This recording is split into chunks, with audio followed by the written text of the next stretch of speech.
In Port Babbage, every invention was required to improve civic life, or at least fit through a doorway.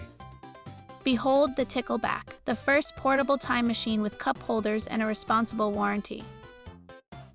The warranty currently says, do not use near soup, birds, or municipal ceremonies.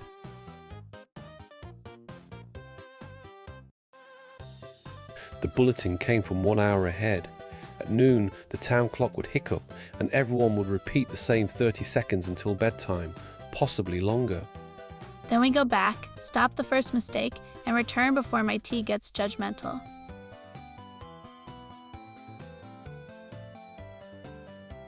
Pippa aimed for the first mistake at 11:15. The Tickleback landed at 11:15 and 30 seconds. Good news, we found the mistake. Bad news, it has already had a little party.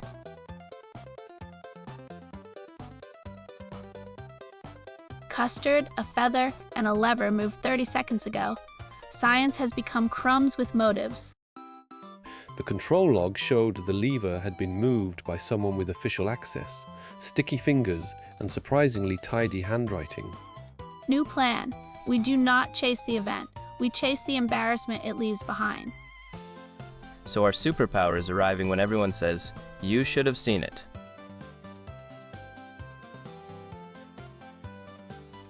The next jump landed them 30 seconds after the refreshment tent became the most polite crime scene in town history. Dr. Quill, if you are here about the custard, I can confirm it was upright when I trusted it. We are investigating a possible custard-based timing conspiracy. That sentence was not in my career plan.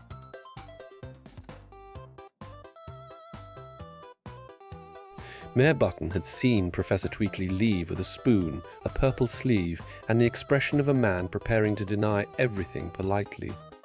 Professor Tweakley, rival inventor, purple waistcoat, strong spoon energy. I am adding him to the aftermath board. Next stop, Tweakley's workshop. If we arrive late again, I am billing time itself for rudeness.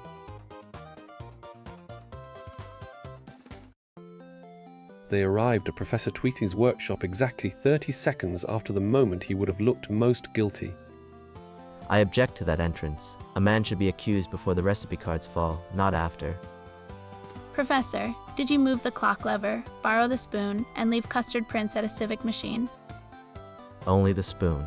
My robot needed accuracy. Custard is not pudding unless it respects measurement.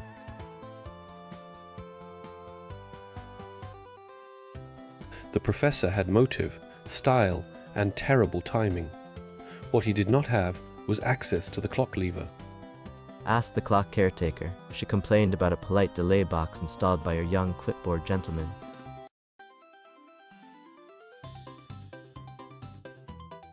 In my defense, the box was supposed to make alarms less rude. It may have become a lifestyle. The clock tower was the oldest machine in Port Babbage, and the only one that seemed personally disappointed in everyone. That little delay box sits between the tower and every command. It says, please, waits, then listens.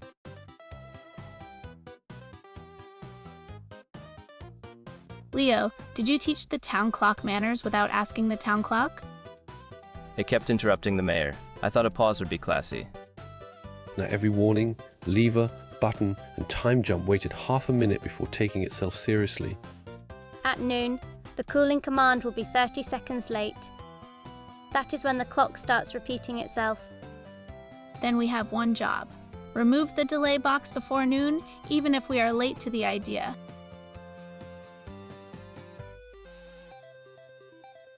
They tried the obvious solution first, because comedy respects tradition.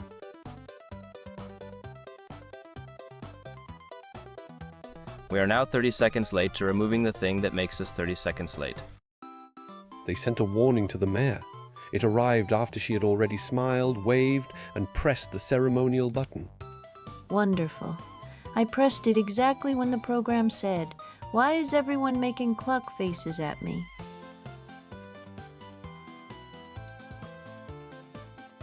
Wait, the reset latch only appears after the late command arrives.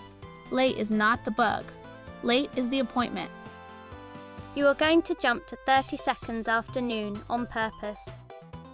For the record, I always believed in being extremely punctual to late things.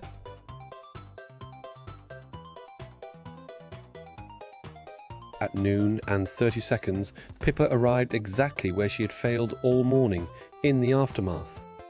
Hello, Aftermath. For once, you are right on time.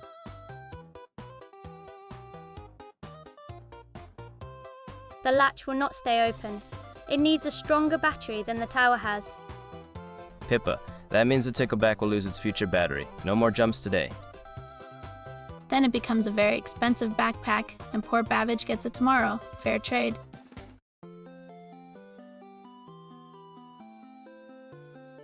For one wobbling half minute, the whole town almost repeated Mayor Button's last sentence, forever. Wonderful. I pressed it exactly when the program said, "Why is everyone making clock faces at me?" Then Clara turned the bypass, Leo cut the delay, and Pippa's late machine arrived at the only second that mattered.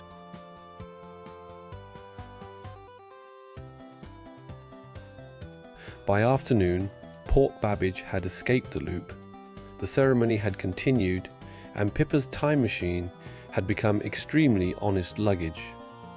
Dr. Quill, you saved the town by being late with confidence. That is very Port Babbage. Thank you, Mayor.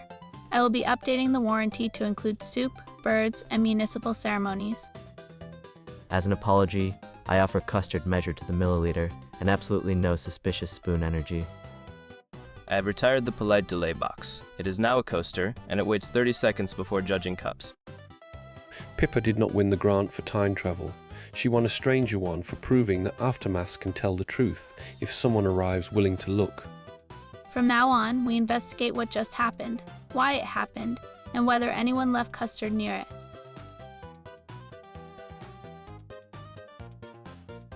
Your tea has been waiting 30 seconds. I think it is filing a complaint. Tell it I am sorry, and that I will arrive exactly when I mean to, eventually. And in Port Babbage, that was close enough to make history.